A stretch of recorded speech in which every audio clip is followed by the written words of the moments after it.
Welcome to the Fecal Chatter Podcast, where we are talking all the ish you want to hear and putting our own personal stank on it. Gossip, news, politics, personal experiences, we are sharing it all unapologetically honest from our authentic point of view. I was always told it's better out than in, so get your air freshener ready, turn on your fan exhaust, close the door, and light a match because we're about to let it rip. Let's start the show for the Fecal Chatter Podcast.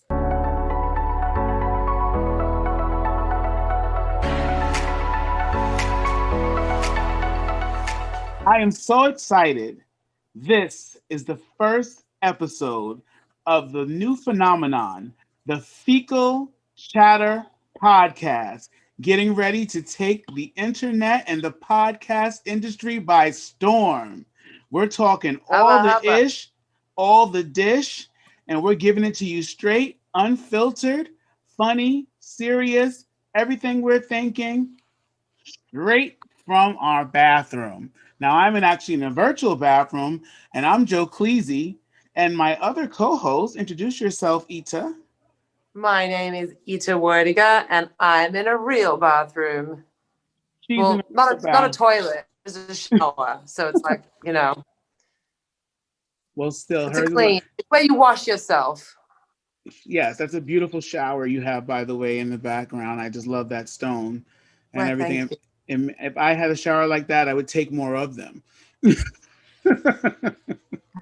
Honestly, that's where a lot of people get their news from these days, in the bathroom. Think about it. They spend a lot of time in the bathroom on their cell phones, looking at their tablets, scrolling down, catching up on IG, getting their news anyway. That's where they really catch up on all the things and maybe looking at some stuff they shouldn't be looking at while in the bathroom. But this is a sacred space. I think the bathroom is a sacred space. It's a holy space. And that's where we're coming from to talk our ish, to spread our fecal chatter all over this web. So I'm so excited to be here with you, Ita, and everyone that's going to be listening today. I'm just so excited. So it's only going to get greater from here. First of all, how are you doing today, Ita? I'm good. I was just thinking about what you were saying about how a bathroom is a sacred space. That's interesting because it is private. It's like one of the only places where you can be like, don't come in, and someone will be like, okay, I get that. I'm not going to come in. I don't want to come in. Yeah, they don't ask you what's going on in there most times. You can have, it's like, it's actually probably one of the last places that you can have authentic, real, respected privacy without everyone all up in your business. What happens in the bathroom stays in the bathroom. It's like Vegas. Yeah. And usually there's a kind of sacredness to that. Yeah. And if it stays in the bathroom too long, you might want to warn the next person, like, you're going to need about 10 minutes before you. There's a lot of sacredness still going on in there. So I suggest you give it about 10 more minutes or so. Yeah. I have to say, I don't know if I'm the only one that's going to admit this, but like I said, in this podcast, we're going to keep it real. In quarantine, I've taken a lot fewer showers than I have without quarantine in the real world. It's like, if I normally, you get up, you take your shower, you have your breakfast, your coffee, you go to work, you do what you got to do. It's a routine.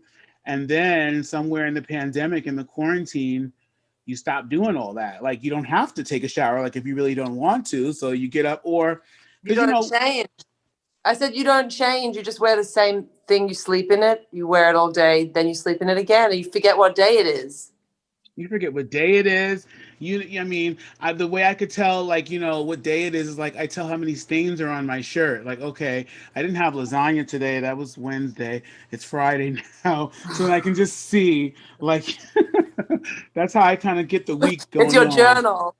One of the things I think that happen when you become an adult is that your palate gets a little more refined and you appreciate different flavors like sour and bitter and dry. And I feel like adults that drink Moscato are basically drinking Sprite with a little bit of like an alcohol content, like a soft drink with alcohol content. That's what it is.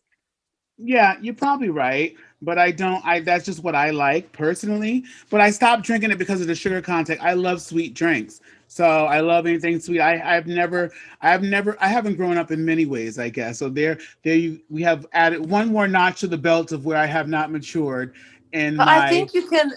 I think if you give it a go and you try some dry champagne, like a brut, I think you'll it just takes a few times and you'll get used to it. You'll really like it. I never understood that saying, Maybe like you get used to it. If I don't like it on the first time, why would I keep trying it to like it more? Like that's a it's good like, question. I know yeah, it's true. It's a good question, but I feel like sometimes, like if you meet someone, like you go out on a date or something. Like sometimes they say, like you got to go out a couple of times to really like. First, you need to like relax a little and calm down and like get more comfortable with each other, and then your real selves kind of emerge, and you can kind of see it a little better and more clearly. on this episode, very first episode of the Fecal Chatter podcast, passion to passion. Sorry. That was so out of. I just had to, like, with the headband. I was like pretending to be dainty. Okay. You could have. Why did you leave it on? Okay. Okay. Okay, go on. Passion, go. I don't want to interrupt you. I'm sorry. On this episode of the Fecal Chatter podcast, passion or not to passion over 35, we're discussing, should you follow your passion if you find yourself living a life unfulfilled over the age of 35? Should you follow a dream that you have burning inside you or stay in the career that's supporting your lifestyle? I want to be more fun and outgoing and this and that to be more my authentic self, but it doesn't always work in a boardroom, or certain ways. When you're dealing with certain companies, you kind of have to do it how they do it, and it's a thin line. There's some ways you can kind of like almost like Serena Williams. Serena is a professional tennis player, Yeah. and she pushes the envelope a lot of times in her wardrobe. And she's always getting flanked for trying to go outside the box a little bit, wearing something that she shouldn't. But in tennis, they have a very strict wardrobe that you can't do everything that she wants to do, but she wants to be more of herself, but she has to do it within their rules, So I might, I'm wearing very colorful clothing and all of But this. you're wearing clothing. Well, that's the key. You must wear clothing and insurance. That is good. That's But I'm all we very have. Our podcast is the only rule. You just must wear clothing, even if you're in the bathtub. well from the top up, at least. We don't, what the camera doesn't see, we don't have to share. That's private. Like we do that. We're in the bathroom. This is a safe space. So we're in our either virtual bathroom, real bathroom, but we're in a safe space where we can feel comfortable. But if you have if you are, I lost my train of thought. I was saying something and I totally forgot what it was. Bathroom insurance. Well, no, but in insurance, clothing. The box about clothing, about wearing. Oh yeah, well, insurance, like you can't wear, like I can't show. I don't. It wouldn't be appropriate to show up to a business meeting in this outfit. I have to wear something more business like tie, suit, or just button up shirt, slacks, that kind of thing. Some of the shoe choices, I'm not gonna, you can fashion up a little bit, but there's just things that you have to do to be taken. And if you do step out that way, there's people that are not going to receive you the best. If you have, I know, like I remember I saw a guy and he had like, it was very noticeable and nothing wrong with it, but he had like all these like scarves tied on his briefcase, but it was like an eyesore, a difference in a way that I didn't care about it. Me personally, I didn't care about it, but I would think that other people would have responded differently to it.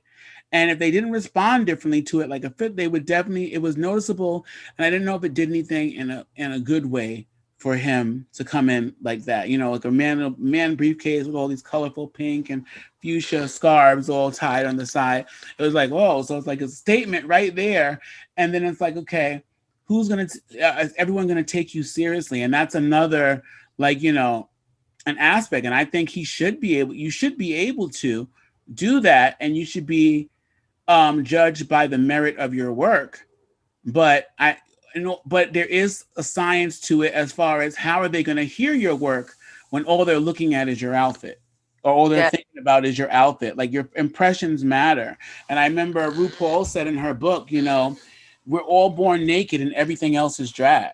So we all put on clothes. And if you could change the perception of someone of you, and I'm going to talk about perception today, if you can change the perception of someone of you with just what you put on your body, why wouldn't you?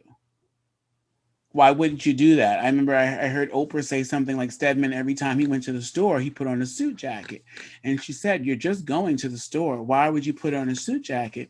And he said, simply because they treat me differently when I have a jacket on. I feel like I'm treated differently. They Wow. treat you more respected when you have, and it makes a lot of sense. I've been in situations too where I think that, because, I think I even got pulled over one time and I was dressed very professional, and just the way I acted, I think that had a lot to do with the fact why I didn't get a ticket. Oh So yeah. I was going to work. In fact, yeah, I remember I was with the people, it's what they see. I remember we got pulled over. I was going to I have a friend who's a radio DJ, and we were going to his sister's graduation, and we got pulled over, and I had made this big sign. It was so cool because she was getting her master's for teaching. And I don't know if you saw that old movie. What was the movie? God, what was the movie? Last Dragon. And Show Enough. You ever seen The Last Dragon? You got to see it. It's a famous like black kung fu movie. And it's like the evil master. His name is Show Enough, and he always wants to be the master of everything. But there's another guy, Leroy, who's like better than him. So he always goes around and goes, "Who's the master?" And all his group got to go, "Show Enough." So when she got her master's, I made this big sign said, "Who's the master?" Because she got her master's degree. So it was kind of cute. Everybody loved it at the ceremony. So we had balloons and that or whatever. And then we got pulled over by the police in Manhattan on our way to go to the college. And, we explained, like, listen, we're going to a graduation. We're trying to celebrate. We're a little bit late. So we're going to the graduation to celebrate her master's. He looked in the back seat. He saw the sign. He saw the balloons. He saw us looking like, I think I was dressed up in my work clothes because I was leaving work. And he let us go, based on that. And he pulled us over with every intention to give us a ticket. And he did it. Yeah. And The I think that, clothes. I think yeah, you're saying like the clothing is the first thing that you see, and you yeah. make a judgment on it. And I think also like uniforms in general are very interesting. Kind of love uniforms. I think that it's about putting your skill before your personality. I think you put your personality in whatever you want, but when you're coming to something in a professional capacity, you want to show your skill before your other stuff. And when you're hanging out with your friends and you're going to a party, or even if you're just going to the supermarket, you can show your personality whenever you want. But I think like when it comes to something that you've put a lot of hours in, maybe you have student debt because of it, or, you've just spent a lot of time focusing and learning and studying and hours and hours and hours doing that job, you want that to be apparent, you know? Oh, But on yeah, the other hand, absolutely. I get the people that, and I think I have a bit of this in me that is just like, no, no, that's just superficial stuff that's on the outside. And you have to just get beyond that yourself. I'm going to just be how I'm going to be. Well, what's I get that. changed that, going back to professionalism, what's changed that in the world is tech people. Tech has opened up a way that has changed the perception of styling and fashion quite a bit, because tech people Because the dress, techies all wear jeans. they wear jeans, they wear sweatpants, they wear flip flops, they wear no They whatever socks. they want. They look like they just rolled out of bed most of the time, and that's how they dress. And I remember I remember I was at a job once, and the guy was he was interviewing to be the programmer, and he showed up in like dirty sneakers, ripped jeans, t-shirt looked disheveled and wrinkled, and I said, "Oh, he's not getting this job." I said, "That's how he shows up for an interview." And he got the job, and he worked there for years, and he's advanced, and that stuff, because it's different. I guess they live in a different type of world. So they Maybe totally threw out. because Yeah. why is that? Is it because like a lot of their work is done in the dark, secret parts of the recesses of their lives, like in their Yeah. home, like no one sees them, or they're I guess behind that the scenes? they're so busy and they're so programmed into the computer, they have no time to worry about what goes on their skin. I don't know. It's something Ego. to it. I rule the world, because they know that they rule the world. They know that they're really in charge. And if you don't have a good internet connection, you are flushed. No, I remember there's a lot of people that like they say that if you have like a um they say if you want to go to a good barber, go to the one whose haircut is messed up, whose own personal hair does not look good, because they're so busy doing everybody else's hair, they have no time to worry about their own. If you want a good landscaper, go to the landscaper whose own personal yard looks like crap, because they're so busy doing other Who people's says landscape. that? Who That's a says big saying. that? That's a saying. It's actually kind of true. I've never had a barber, although the barber that I went to recently, actually hair looks nice. But most of the barbers that I go to, their hair looks like it's just regular. It's never like fancy. It's never overly done. It's just cut. It's never Neat this. though. It looks decent. It looks decent, but it's never like, it's not the style. Like almost like you would think that they would want their own hair to be the calling card to attract customers. But you can't look at their head and determine what they can do. So it's very interesting that because they don't have time for their own, they're not going to do their own. You can see their clients, you can see their pictures, that other thing. But the one I found that is with the landscaper, I've never had a landscaper, so I don't know if that's true, but I have heard that. I have heard that from someone who was a landscaper. And from the barber aspect, none of my barbers have like spectacular haircuts. They're all just neat, average, regular haircuts, never have lines and That's just shapes or what. Wait, anything. I think that's something that someone came up with that was like a little bit lazy. They're like, don't look at my yard. I'm a landscaper and I'm really good, so I can't be bothered doing my yard. It's like someone made an excuse of like, how can I get away with being a lazy ass in my own home, but still having a successful business? Let's see. I'm gonna find some like. There's I don't always some. believe it. Well, then I mean that could be but I just think we all judge people by. There's always a. I know people say what's on the inside that counts, but there's always an appearance on the outside that does Yeah. matter, and anything and what you see on the outside, that's your first. That's the key to letting them in to be interested enough in you to see what's on the inside. But if they're How not about interested, this? yeah, Oh, sorry, I cut you go off. no go. How about this? The idea that it's not about other people seeing your clothes. It's about how you feel when you put an outfit on. Like, when you put that jacket on, come on, you like feel good in that jacket. Oh yeah. Right. And like that, let's say that techie puts on their ripped jeans and their flip flops, and they just feel so good because they know that they rule the world, because everyone's just so needy for like good tech. And so I think the confidence is the thing that comes through. They're so sure of themselves. And I think that is more powerful than the clothes. So they walk in there and it's the energy, it's the vibe. It's definitely that. And clothing, that's exactly right. I think certain outfits make you feel a certain way. In fact, I've worn a certain outfit. I feel so good. You don't want to go home that day because you like, enough people haven't seen me in this yet. Like, let me just go. Like, you don't have an errand to run, but like, I'm gonna go across I walk town. my dog, Yeah. even though I don't have a dog. How many how many times are you gonna walk that damn dog? The dog is like ready to go upstairs and like, I think I'll go down to this corner. Enough people haven't seen You're me like today. pulling the dog. You're like Yeah. pulling the dog, like, get that walk. I've had those experiences so many times. Or you feel like you just feel better about yourself. Like it's a great day. Like you get to work. There's a different pep in your step. When I was like 18, I did telemarketing at a company and they made us dress up every day. And I asked them, I said, why the hell do we have to dress up? Nobody sees us. We're all on the phone.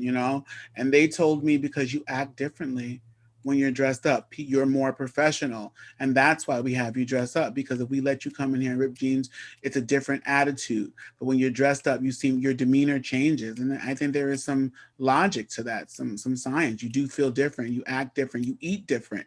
If you got a nice outfit on, I'm not having crabs today. I'm not gonna, I can't have crabs today. I'm not gonna risk it because I know butter's gonna be all over this. So let me have something else today. I'm not having any red sauce today with this outfit. Let me choose my lunch a little. I think you walk a little differently. And I think that's also part of this pandemic thing, to be quite honest, because you're home, you're close to your bed, You're not showering as you normally will. You're not putting on your makeup. You're not putting on your face. You're just doing enough to get by. And your feeling of work changes. Your attitude changes. And I feel that too. That's why I'm getting into an office now, because I said that or just getting up and going somewhere else, because I think that's also an aspect, especially if you deal with depression and you're sitting home and you are next to the bed. Like, right now I'm recording and it looks like I'm in the bathroom, but I'm in the bedroom sitting on a love seat, and I can reach out and touch. I'm reaching out with this hand. You can't see for the virtual, but I'm touching a lovely queen size mattress right to the side of me.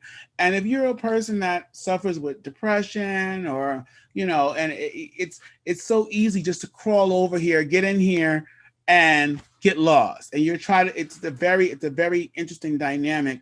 The whole work from home, it really shakes your world up. It's a different dynamic. So these putting on an outfit, things that can help that is taking a shower every morning like you're going to work. I remember someone told me, when you're looking for a job and you don't have a job, get up every morning as if you do, and put on an outfit and go to the computer. And I did that anytime that I was out of work in my life and I was looking for work. I got up every morning, got dressed. I would go to Barnes and Nobles. I wouldn't stay home. I would go to Barnes and Nobles and I would get a coffee with my laptop, and I would fill out resumes or look for my job or whatever. And I lived in the city, so it was it was a hop, skip. A lot of people, some people wanted to interview me. I got a job one day. I got a job like in a half an hour. Like, they called me, I was able to get over there, and they interviewed me, and I got the job. I didn't stay there because it wasn't my What job was it? career. It was reverse mortgages. I was young. It was reverse mortgages, and I was selling reverse mortgages. Oh my God. And that job was the worst because I had to lie to them so bad, because I didn't, it was a job, and I did well, but I didn't want to, I knew it wasn't my career, and I didn't want to stay there. So they hired me 9 to 1, and I knew I wasn't going to work there that long. And the first week I was doing so well, they asked me to work full time. They asked me to do 9 to 5, but after 1 o'clock was my interview time.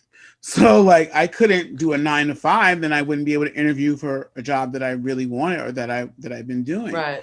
So I made up an excuse, and I told them I had kids, and I had to get my kids off of school. It was so bad, but I couldn't. They were so eager, and they offered me more money. When you're young and you're dreaming, because young people, it's natural to dream. It's natural to want everything. If you meet a young person, they want to be. You ask a 5-year-old, what do you want to be? I want to be a fireman, a cop, a doctor, a scientist, and an astronaut. They want to be everything, and Britney Spears, or they're Beyonce. They have so many dreams. And then even the younger, when you get to 20 years old, they have these heightened dreams and these things that they want to do in life. And some people actually go and follow those passions. And when you're 20 or you're young, you can follow those passions because you have a safety net. You have somewhere that you can fall back on. You have people that can help you, parents, grandparents, aunties, uncles. They say God takes care of fools and babies, and so do adults. Adults take care of babies. When you're 20, you're a baby, and there's somebody that's going to help you or support you. But when you're Hopefully. Hopefully, but most people, I think, have some kind of support, or you're more willing. But when you're 35 years old and over, you are an adult. You're taking care of yourself, and most likely you're taking care of somebody else as well. So have either dependents, you're taking care of someone older in your family, you have an apartment, you have a car, you have school loans, you have debt. You have a whole life you've built at this point. But if you're working career and you're an accountant, and you went to school and you passed the CPA test and your license and all that, but then you're like, every day is like doomsday for you. You hate going to work, you hate your job, but that's what pays for the condo, that's what pays for the mortgage, or the car and the kids and all that. But you want to be a magician, anything, something creative, something in the creative space, something's burning inside you creatively, which for a lot of us in my generation, I would say, was always frowned upon, because I had a lot of ambitions in that area, but everyone in my family told me that's not smart. Pick a practical career that pays the bills. And that's normal for in the African American community. It doesn't seem like, they're not like, when I was 20 years old and I said, oh yeah, I want to be a star. I want to act. I want to do comedy or something. That's not practical. And if, to any of the elders in your family, and they're like, you need to go to school, go to trade school, fix air conditions. That pays the bills. Like, get a trade, get a job. So now at an older age, if you still have that burning desire, if that's truly your true authentic self and your true calling, it's still in you. And now it's burning more than ever, but you're of an age where I don't know, you just feel like time's almost up. It's either now or never. You know what I'm saying? You see the clock ticking. You can't do something past a certain point. What do you do? Well, I just think it's so interesting that the average age of life, for like at least Americans is like what, 80 lifespan? Hmm. I mean, you're not even halfway at 35, but it's interesting that we feel like sometimes a lot of people feel like, what's the point? I feel like my mother, like in my mind, she was always feeling like it was too late and she was too old to do something. And then when I look back and I think like, wait, she was like in her 40s or in her 50s when she said that. That's so interesting to me because I feel like as I get older, I feel like I don't feel like that. I feel like there's a whole life ahead of me. There is. I'm not even halfway according to the statistical Well, average. it's a typical average, but I think for African American people, it's a lot lower. So I don't think we live as long as our Caucasian counterparts. And I also think that society is more youth driven, especially in the entertainment industry. If creative is what your passion is, at 37, a lot of people feel over the hill. You feel Yeah. like your time is up. Now your life is not your own. A lot of parents I hear, they feel that they have to give themselves totally fully to their kids. Like, now I've had my time, my day in the sun is done. Now I got to take care of my kids. It's their time to shine. I got to That's support so their nice. dreams. That's a Huh? that's such a nice way of being a parent. Like I don't relate. As you can see by my stealing my child's headbands. But you wouldn't put your dreams aside if for your child's aspirations, you I still would go after don't yours. no, I think that, I think they go together.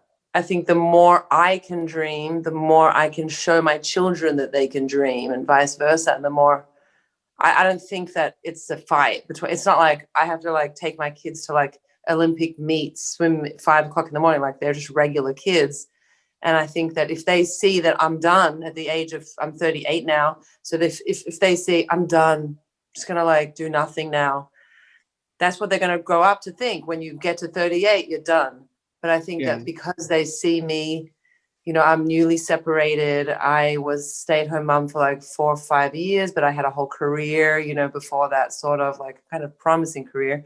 And now I am really excited to get back into it because I really need a job. So I'm super excited about like every time I land a small gig or something like that, I'm like, wow, and I like jump around, and my kids are so happy for me. I love that kind of reaction. That's how I want to be. Of course, as an adult and knowing better and being older, you have to be more reserved, and especially in this day of political correctness, you have to watch what you say. But I like the idea of being able to speak your true, honest feelings, or just say what's off the top of your head. And that's why I love comedy, because that's kind of what you do in stand-up comedy. You say you're usually like, that's what makes it funny, the unexpected. And that's your real self, your real thoughts coming out that you normally might not say, that you can say, freely on stage, or you used to before they started recording everything. And Yeah. but you can that's my favorite part of comedy, because I can just say the most off the cuff stuff that my brain actually really thinks. I have a weird brain. But how do you feel about stand up comedy as a stand up comedian? When you did your show, how did you feel? What did it make you feel like? I felt that I was still like I was at the point where, because I'm so inexperienced on the stage, that I was literally performing words like an act. And I would love to get to the point where I feel like I'm actually a person on a stage and I'm talking to people rather than like reciting something. You know, it's daunting. You can't really see the audience a lot. You can only see the ones right in front. Yeah. And you have the lights in your face and you have to wait for a really long time and you don't know when you're going to come on. I felt happier in my day job once I did the stand-up comedy. Does that make any sense? Like I felt like my day job got easier or at least more enjoy. I found the joy more again because I think when we get stuck in careers or we start doing these jobs for such a long time, it's a monotony that goes on and it's a daily routine that you just get stuck in a rut. You're in the it's like you're in an assembly line, same this, same that. And although things change, especially in my kind of insurance, there's so many different factors. It's still, you get up, you go to the office, you do your job, you go home, you get up, you go to the office, do your job, you go home, and it's every day, every day. And at night, I would lay in bed dreaming about being on the stage. About I do a whole comedy routine, as I'm looking up at the ceiling at night, and that was that's when like something else is pulling. You have to have like a life coach told me life is like a circle, like a pie almost, and you take like a pie. Once she said that, I was hooked. I was like, life is like a pie. Tell me Hey, have you more. watched The Queen's Gambit, the thing on the Netflix show about chess? No. About Ah, who? because she lies in bed at night. It's about like a child. It's fictional, but it's about like a child chess prodigy. But Uh-huh. she was like in an orphanage and she didn't even have a chess board, but she would lie in bed at night and she would pretend she would self-medicate, but pretend that the ceiling was a chess board and she would like move chess pieces like while she was sleeping and play games. Well, not Mm-hmm. while she was sleeping, but while she was imagining, like hallucinating, like on the ceiling, kind of. That's like what you do. You like And lie I in bed can at I night. can relate. No, I definitely can Yeah. relate. And I think a lot of our listeners could probably relate to that as well. Like they do whatever they do. They're working whatever kind of job, customer service jobs. They're selling for Amazon. They're at home on their laptops and all day they're plugged into a system. And then when they get off that system, they're not thinking about whatever they were doing in those 8 hours, but they're thinking about another life, another career, something that they really want to do, but then they look over and they see little Peter, Tommy, Taquanda, whoever sitting, little Yeah. Denver sitting on the floor, and they're like, I got to keep doing this because I need to support them. And and again, I think that this is the same thing. I think if you really go and live your life fully, the way I think life is supposed to be lived, I think that only can enhance the people around you because they can feel when you're happy, when you're fulfilled, when you're satisfied. There's a joy that's exuded. Like sometimes when my life is Yeah. going great and I'm walking, I'm like, I'm so damn happy. And I'm in the store and I'm talking to the cashier and I'm talking, somebody's looking for something. They didn't even ask me for help. I'm like, oh, I can help you. And I'm helping them find things. You have those really good days and you don't know Yeah. where it comes from. And that's when I think that's when you're walking in your purpose or you feel like you're more aligned. And then when you're not aligned, you know, they can ask you directly something that you might know where it is, but you don't want to be bothered. Like, I'm sorry, I have no idea. Like, you don't want to nobody talk to me. Cashier's like, how's your day? Mm-hmm. How much is that? You kind of like, you don't want to be rude, but you don't want to engage in conversation. And don't let the Uber driver talk to you. That's like death. Like 1 star. Who told you to converse with me? Like, and then other times if you're in a good mood, like, yeah, turn up the music. Hey, how's your day? Who'd so it's Yeah. I think Different person. you're like, yeah, you're Dr. Jekyll and Mr. Hyde. And I think that all goes to, I mean, everyone has a good day and bad day, but I think a lot of it is when you feel like when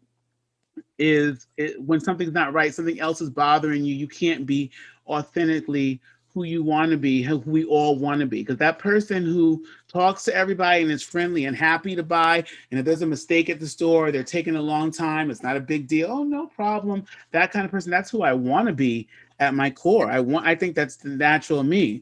But the person's like, it's taking 5 minutes. Where's the manager? Like, I don't want to be that guy.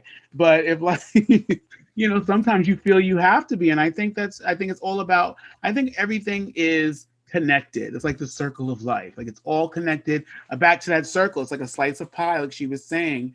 And there's the home life slice, there's the job slice, there is the love life slice, there's the physical health slice, and it all goes to making that circle and that wheel. But if you take one of those slices out of whack, the wheel's not going to turn properly and your life is off balance. And if you but it's again, even knowing all that, even if we all know all that, you still have this robot because we still got to eat, you still got to support, you still got to live. So do you do you the question I guess I pose is, do you follow that dream? You are now over 35, you are 38 years old, you want to be something else other than what you've been trained to be.